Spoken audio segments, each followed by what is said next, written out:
Next up is my good friend Tim Brown, New York City firefighter. Did they say former like they do Marines? Is it former firefighter? Retired. Retired. He's retired. Okay. And so very happy to have him and look forward to hearing what he has to say. Sir. Thank you, brother. Thank you, brother. Thank you.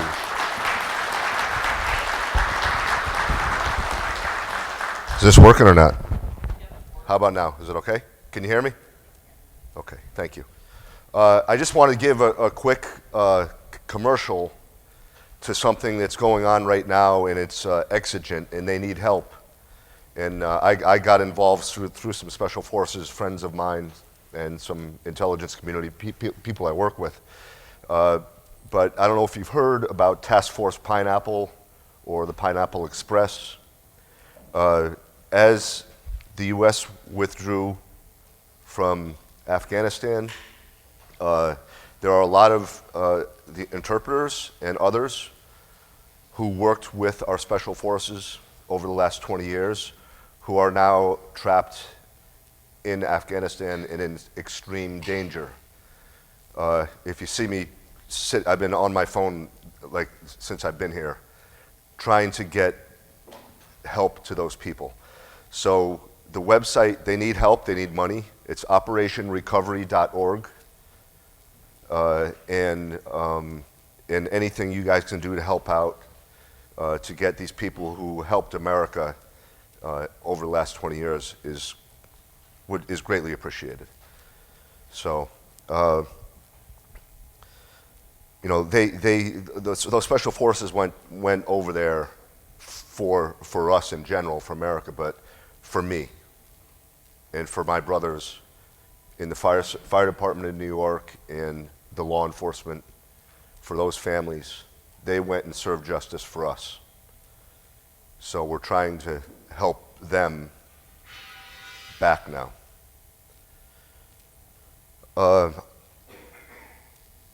You know, I don't know what to say to you guys. The way you've been treated over the last couple of years, I'm personally embarrassed by the way some Americans have treated law enforcement. And there are a lot more people that don't feel that way, that support you guys and love you guys for what you do.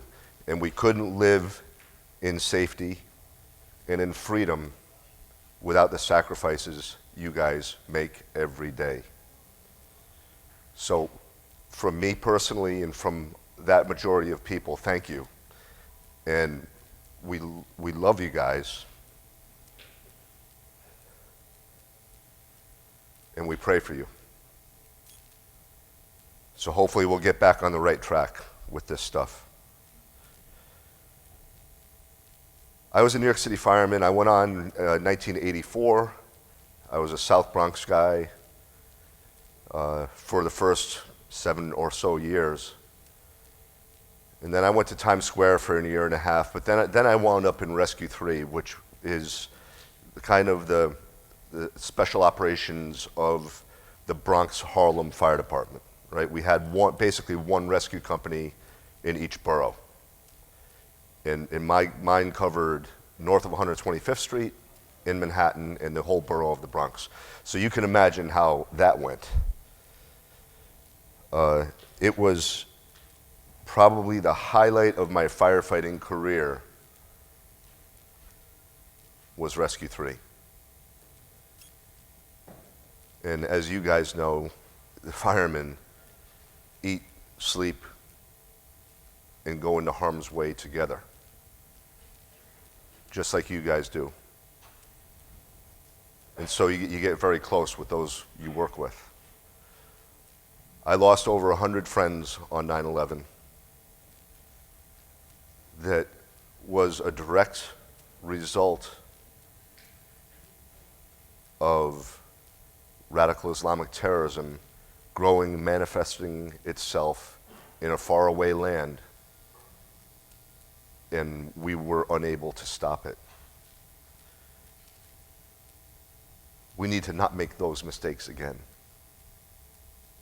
And right now, the lights are flashing red again.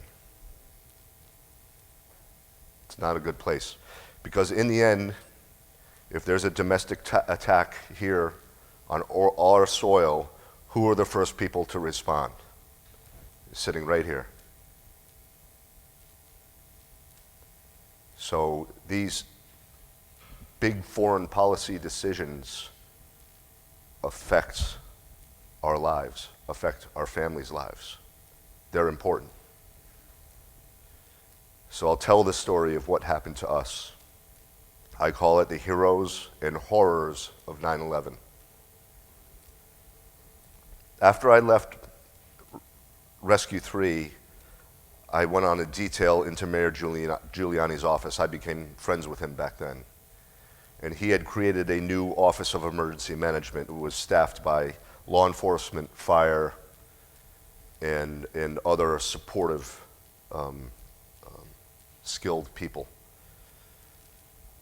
Our office was 7 World Trade Center.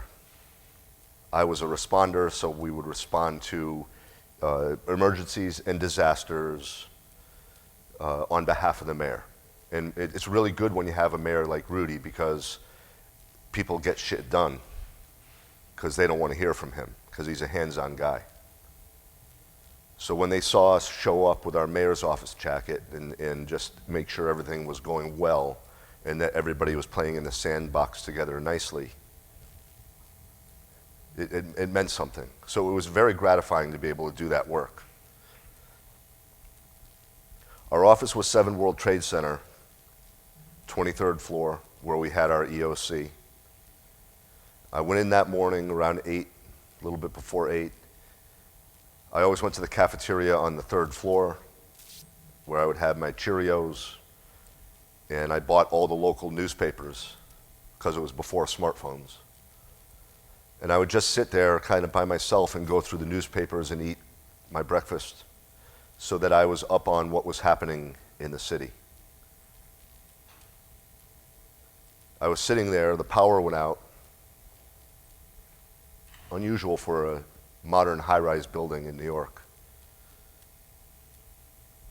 And when the power went out, the people sitting at the glass windows at once stood up and started running to the exit. I didn't know what happened. I wound up grabbing a young lady by the shoulders and kind of shaking her back to reality. And I said, "What happened?" And she said, "A plane hit the tower." Oh. All right. Game face, right? This is what we trained for. It's the big one. But it happened before. You know, we'd had helicopters or small planes fly into high-rise buildings before. So automatically, me, like I think everyone I know, thought it was a small plane. The pilot got off course. He had a heart attack, hit the tower. I went up to the 23rd floor to ensure that our watch command, our dispatcher, was making 150 phone calls for a full activation. Mike Lee, the supervisor there, my peer, gave the thumbs up. I went out to the EOC where the supervisor, Mike Berkowitz, was there. He was already powering up the EOC, 150 workstations, to bring in federal, state, local, and private sector partners to help us manage this evolving disaster. Mike gave me the thumbs up. I got my police radio, my fire radio, and my OEM radio. I held the OEM radio in my hand. And I went down to my car, you know, like undercover Crown Vic car, opened the trunk up, took off my jacket and my tie and my dress shirt, and I put on my mayor's office raid jacket. Heavy leather boots, and they made us wear this stupid green helmet thing on our head so people knew who we were. And we're trained as firefighters to always try to look at 3 sides of a building that's under destruction before you go in, so you have a size up in your head.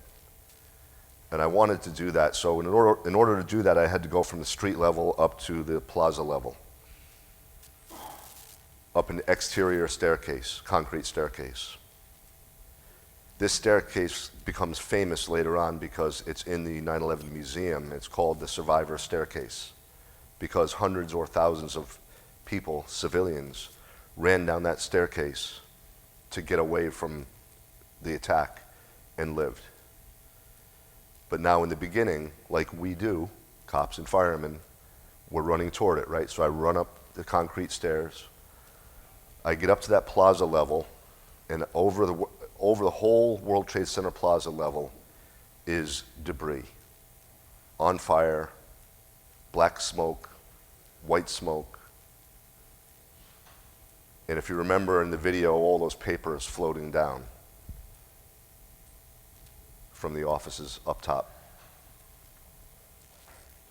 And I started to realize that initial assumption that it was probably a small plane was wrong. I went into the North Tower at that level, and I had to go, so plaza level, I had to go down one level to the lobby where the lobby command post was. My job was to go to the lobby command post and assist the incident, not be the incident commander, but assist the incident commander. In this case, it's the fire chief. So I went in this door into the North Tower, and there were hundreds of office workers trying to get on an escalator. So it was like a funnel. And something struck me right then about what they were not doing. They were not doing what you would think. They were not pushing, screaming, trampling each other. In fact, for everyone who was obese, pregnant, disabled, or injured, there were 4 or 5 office workers helping that. Not even cops and firemen. Office workers helping that person. And it lifted my heart a bit because I thought, no matter what happens today, we're going to be okay. Because that's the true spirit of humanity. If someone trips next to us, think about this. Everybody leans, oh, you okay, you okay? And we try and help them up. That's what we do, 99%. We help each other. And I said, no matter what happens today, we're going to make it through. I got on that escalator, and as I was going down, the lobby of the North Tower started to reveal itself to me, and there were hundreds of firemen and cops waiting to go up, waiting for their assignments, the firemen waiting to be told what to do by the chief. And it was just a moment of brevity, I guess, because all the firemen had their turnout gear on with the yellow reflective stripes, and there were hundreds. And I understood now why the cops called us bumblebees. Because when you get hundreds of firefighters together like that in New York City, it looks like a hive. And that's exactly what I saw. And so all the teasing that I had endured, it all made sense to me now. And I got to the bottom of the escalator, and standing right there in front of me was a bumblebee. Firefighter Chris Blackwell from Rescue 3, where I used to work. Chris and I worked together for 7 years. And not only did we, work in the same company, but we worked the same shift. So we did everything together. Ate, slept. Horrible fires, horrible car accidents, horrible building collapses. So Chris was like my blood brother. And not only was Chris this incredible senior man, experienced Bronx Harlem fireman, but when he went home to Connecticut where he lived, he was a paramedic. So all Chris did with his life was help people. If we had a badly injured patient from a fire or a building collapse or a car accident, especially a child, we always tried to put that person in Chris's hands.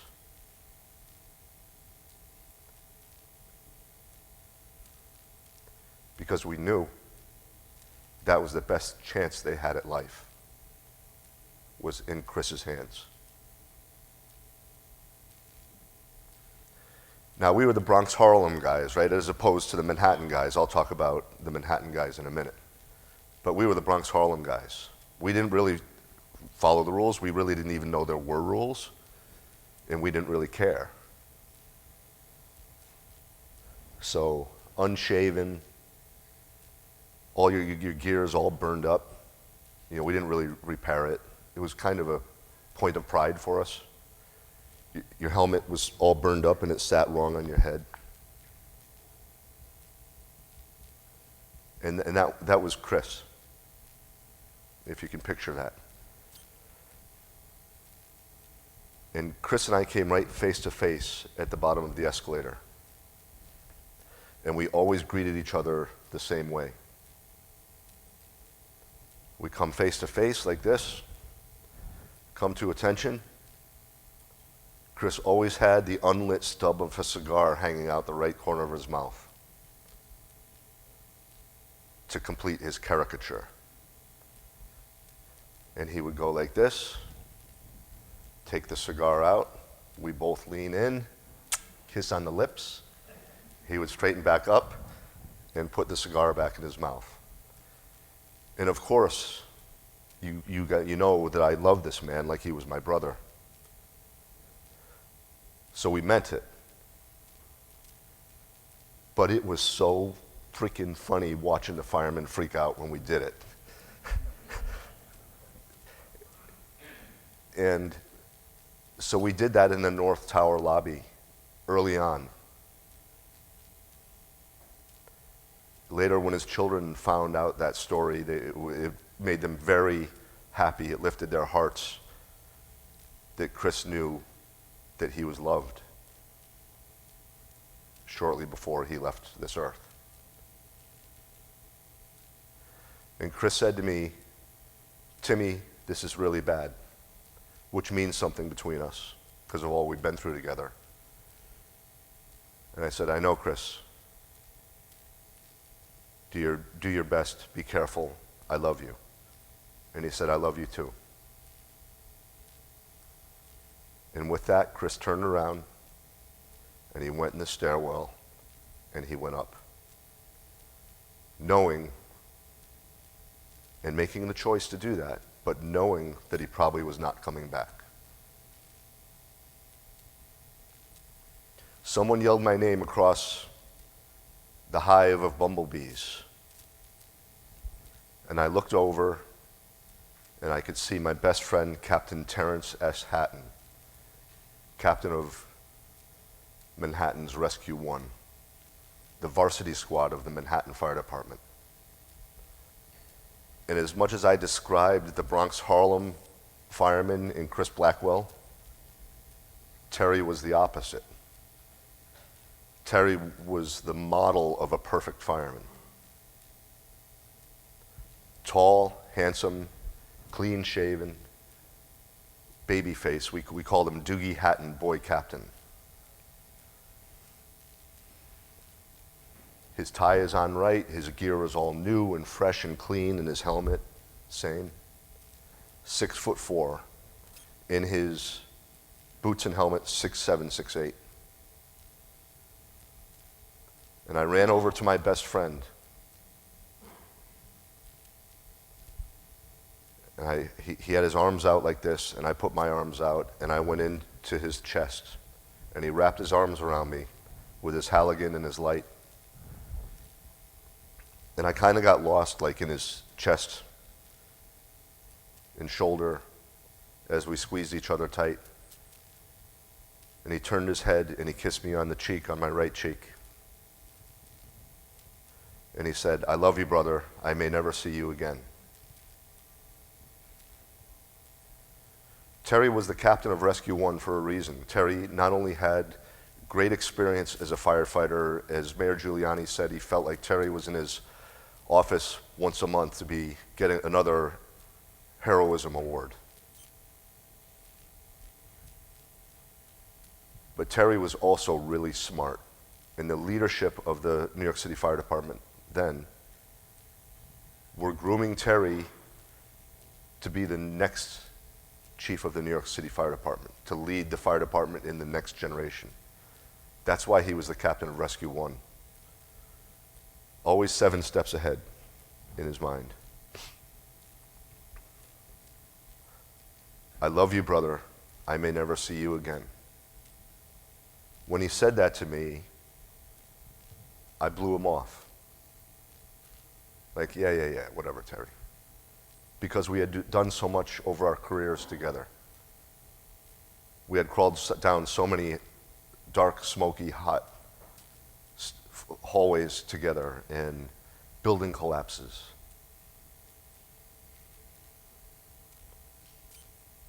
But Terry was the smart one, thinking ahead. After he kissed me on the cheek and said that to me, he turned around and he went in the stairwell with his men, and they went up, knowing they would probably not come back. But they still did it.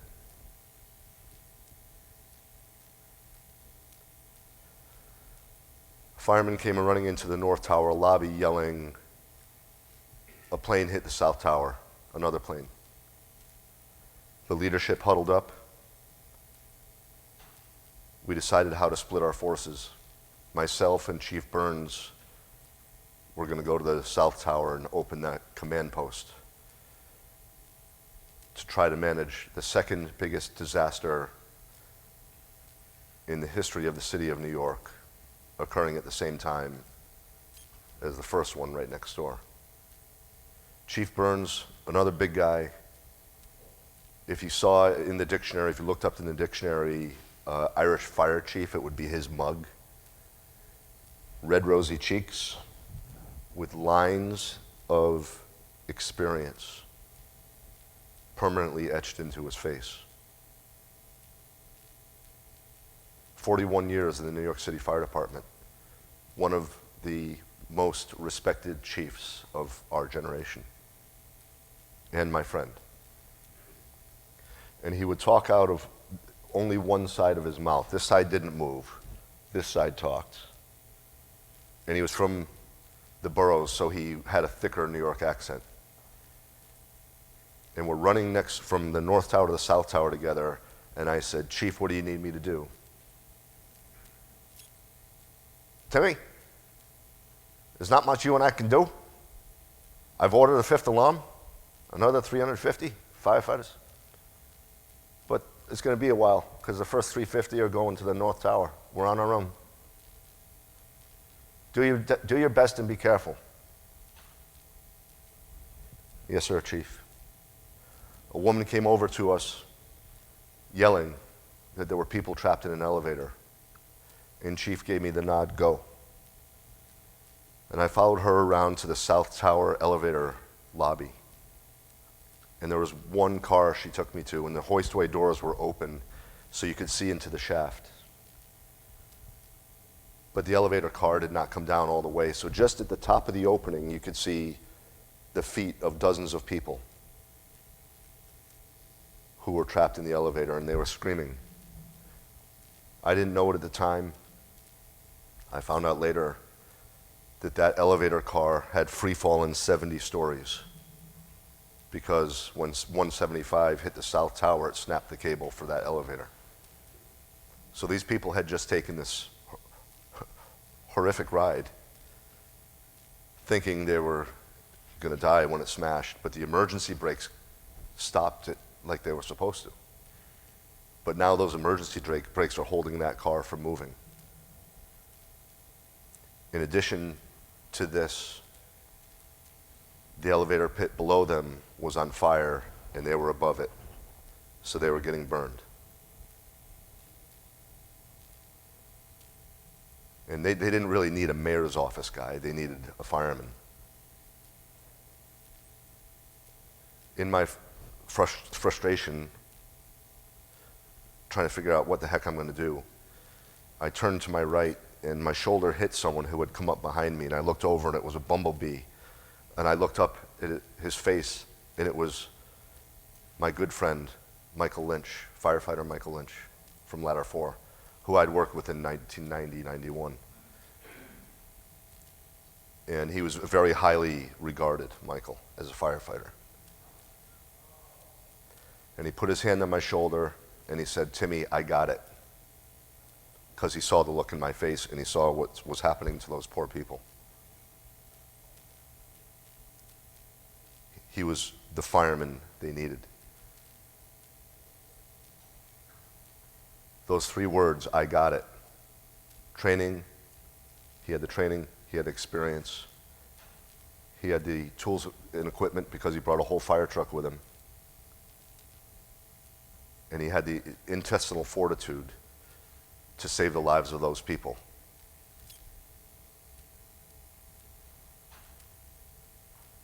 Over my radio, "Urgent, urgent, urgent. 3rd plane incoming. It's ours. Take cover. Confirmed by the FBI. Impact imminent. Get in the stairwells. Urgent, urgent, urgent." I said, "Michael, you got this. I have to go."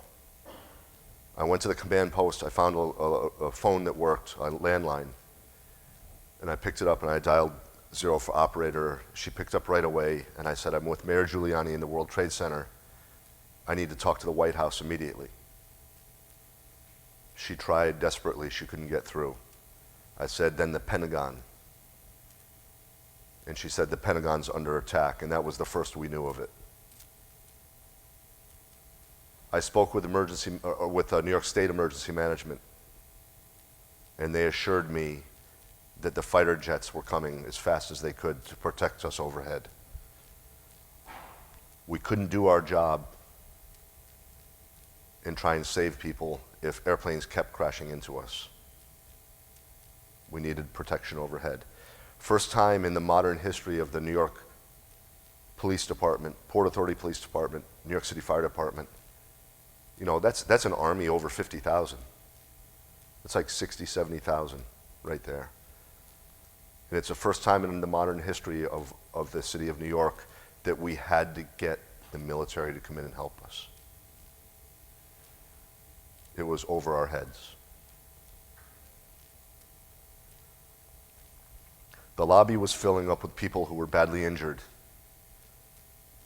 Imagine being one of those people who was burned, bloody, broken, and coming down a dark, smoky, wet stairwell, 70, 80 floors, around and around and around.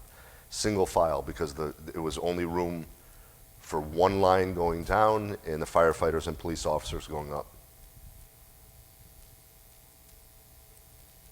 So these people are going around and around and around, 70, 80 stories, and they get to a door that says lobby on it, and they bust that door open, and it's light and dry and not smoky, and it's loaded with cops and firemen. So what happens to you? You feel safe. I made it. Boom. They'll get me out. Except all those people were now impeding our evacuation. So Chief Burns said to me, "Timmy, go out and get the paramedics in here. We have to start getting these people out." So I went out on Liberty Street. Stuff was crashing down. Bodies were crashing down. And the first thing I see, burned into my visual memory forever, was a dead fireman in the middle of Liberty Street who had just been crushed by a woman who had jumped from the upper floors. And his buddies were trying to yank at was now 2 bodies smushed together, thinking that they could save his life. But firefighter Danny Sir was the first firefighter murdered on September 11th. I heard my name, someone yelled my name again, and I looked over, and it was firefighter Mike Lynch from the elevator. And he was taking the jaws of life off his truck, ladder 4. And that motor is really heavy. It's a 2-person job, so he yelled for help, and I ran toward him, but another firefighter got there first to help him. And so I waved, and Mike waved back to me, and that's the last time I saw Mike alive. I found the paramedics over on the West Side Highway on West Street. And my friend Charlie Wells was a special operations medics. And Charlie Wells was the captain of that group, and he was there. And I said, Charlie, we need to get you guys inside, because all the cops and firemen are going up the stairwell. We need to move you guys forward.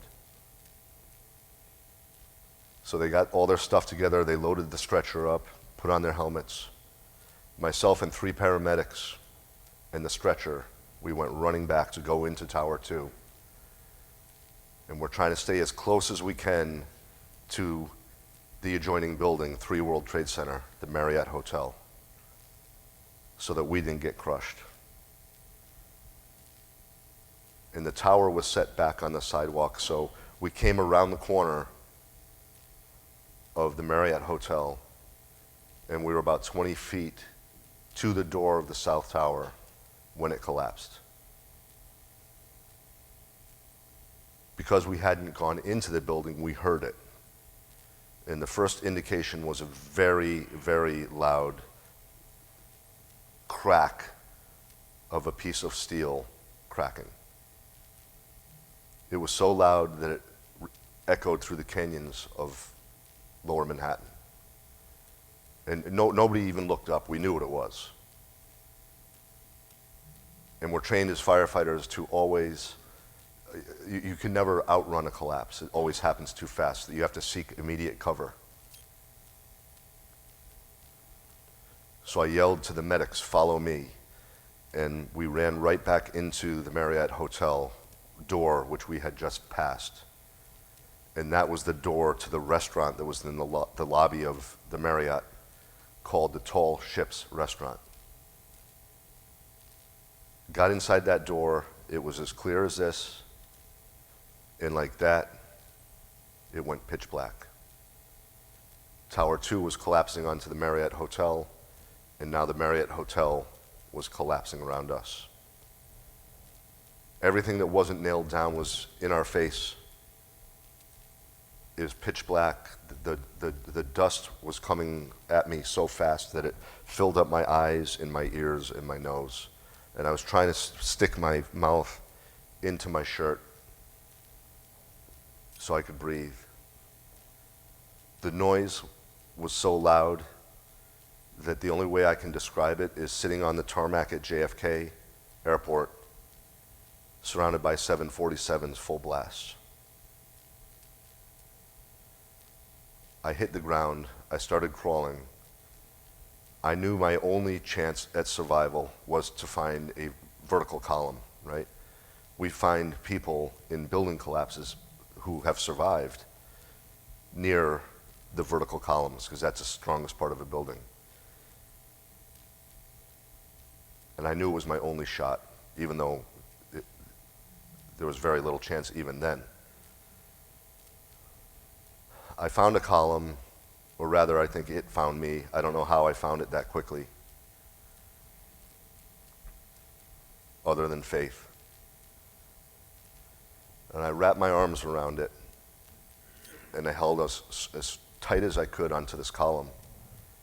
And the wind was so powerful as the building was collapsing and all the air was being pushed out where I was. It lifted my legs and everything up in the air, and it was trying to blow me out away from the column into the street. And I knew if I let go of this column, I was certainly dead. I held on with all my strength.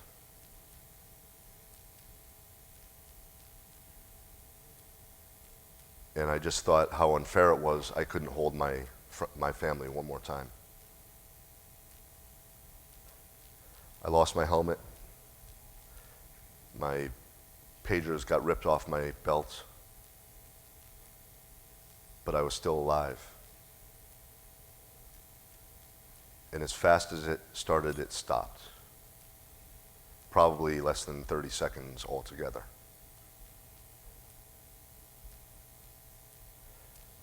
And I was alive.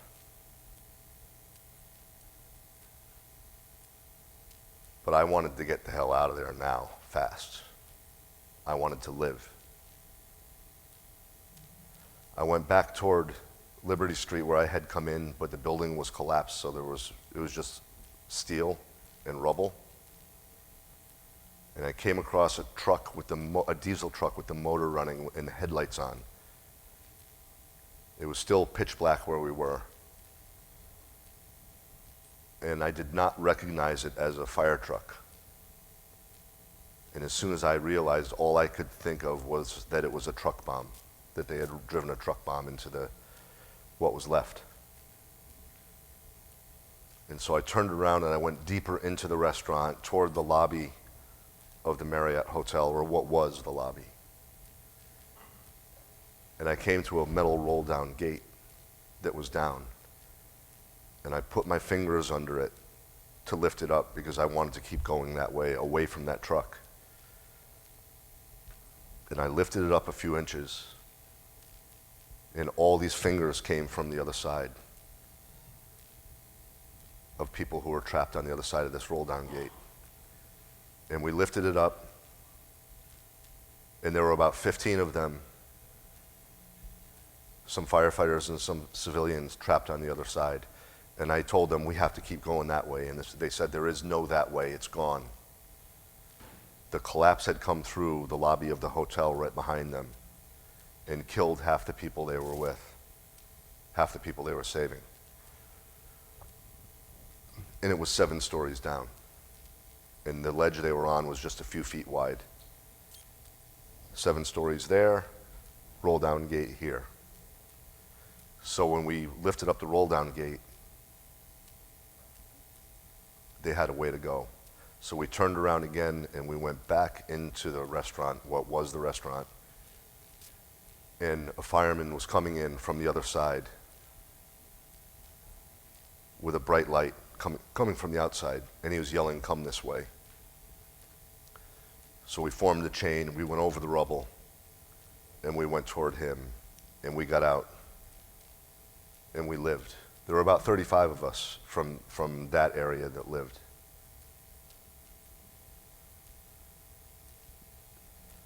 I wind up going north. I saw Chief Downey and Commissioner Feehan, Al Fuentes, and they were yelling to me, Timmy, be careful. And I waved to them as I was running north to try and get with the mayor.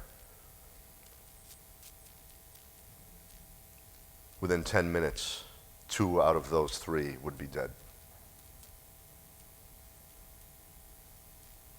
But they were yelling to me to be careful.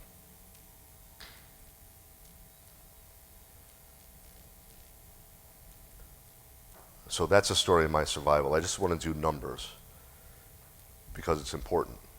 And then I want to talk about the aftermath. On September 11, 2001,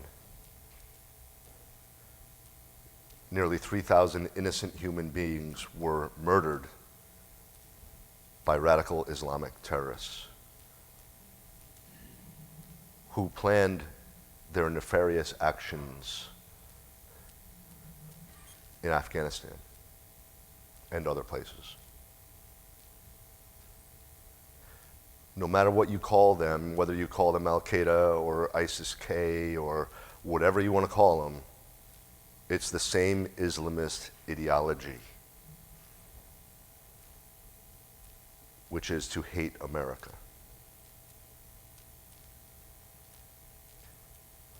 And I said innocent human beings, I didn't say Americans, because out of that 2,977, those people were from 90 countries. So they weren't all American, they were just in America. Because we welcome people of different beliefs, right? Different nationalities, different ethnicity. Out of that 2977, 658 are from one financial firm, Cantor Fitzgerald. Like, what? 658 innocent people. When you see the horrible video and photos of people leaning out the windows on the upper floors, 90 stories up, 100 stories up, waving a tablecloth at the helicopter. Or people that smash the windows out and are trying to breathe. But then there are 50 people behind them trying to get to that window. And so everybody's pushing forward to get to that window. And what happens to the person in the front? They get pushed out. Those were Cantor Fitzgerald people, most of them.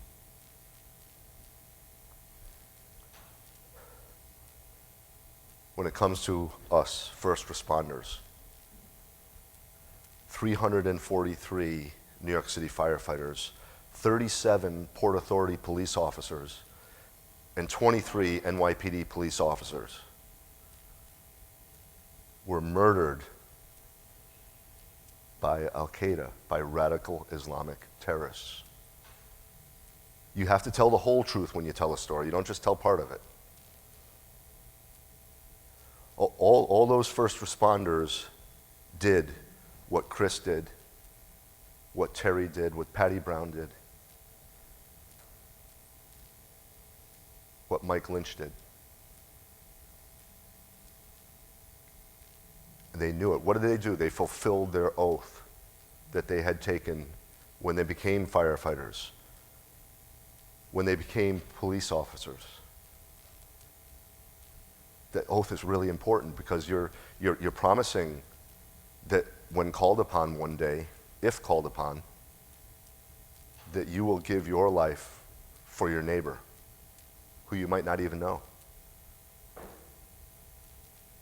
to protect and serve. They're not just words, they're deeds. Oath that we've all taken, an oath that the generations after us will take. My niece and my nephew both became firefighters within the last few years. They both took the oath. And I hope we're not setting them up for similar fate of what me and my friends went through. And I've never talked like this before because this is all happening new in the last few days. And I'm concerned about it.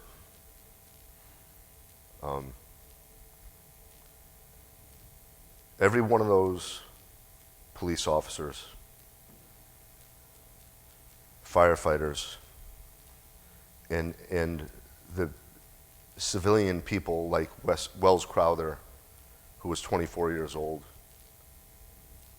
who we think saved the 18 people who made it out from above the point of impact in the South Tower. Wells, we think, saved all of them. He became famous as the man in the red bandana, right? He was a 24-year-old kid put into an extraordinary position.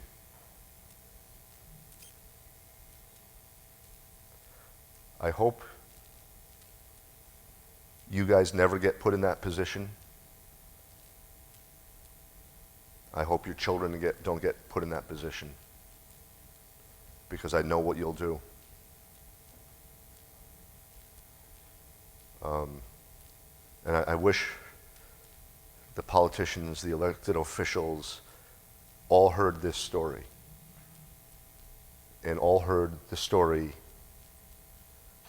of coming upon a suicide. Because we know what we do, but they don't. Looking forward, we have about a person a day right now between law enforcement and fire who is passing from 9/11 illness. In 2 weeks, we will put 258 new names on a wall in Wisconsin, Long Island, of responders who have passed over the last year from 9/11 illness. The families are seeking in civil court are seeking to get information that will help them prove that Saudi Arabia was complicit as a government in the plot for 9/11. We're trying to help the people of Afghanistan who helped us get out before they get their heads chopped off. For me in my life, it continues. 9/11 is every day, from the time I wake up till the time I pass out. And that is the burden that God has given me. And I wear it proudly. We'll be down at Ground Zero in a couple weeks, not even a couple weeks, in 10 days. I feel blessed that I'll be escorting around some of America's greatest heroes who sought justice for us, sought justice, not just sought, but carried it out, justice for America, getting Osama bin Laden and many other things. And they'll be coming to visit on the 20th anniversary so that we can say thank you to them for what they've done in the past and what many of them are still doing today. One of them was the pilot of the 47 helicopter. He was the Air Force commander for the bin Laden raid. And he winds up bringing bin Laden's body out of Pakistan. He's now retired. He's out. He's retired. He's talked publicly about it, so it's okay. But I've never been able to shake his hand before. So in about 10 days, that's what we'll be doing. If any of you ever come to New York and want to go to the museum, please get in touch through TIG. And I will make sure you're taken care of. If I can't be there myself personally, I'll make sure you're taken care of there. And the requirement of going to the 9/11 museum is that you go to O'Hara's afterwards. They have all the patches on the wall. Bring your patches or whatever. They have the police and fire patches and special forces flags and pins.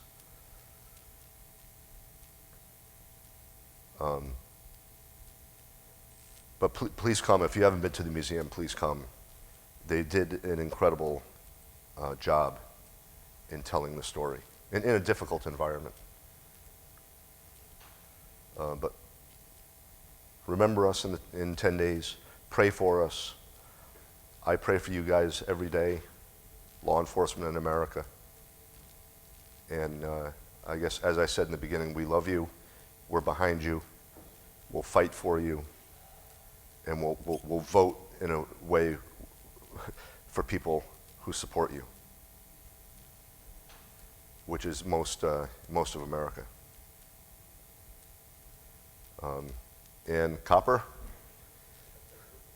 that's all I got, bro.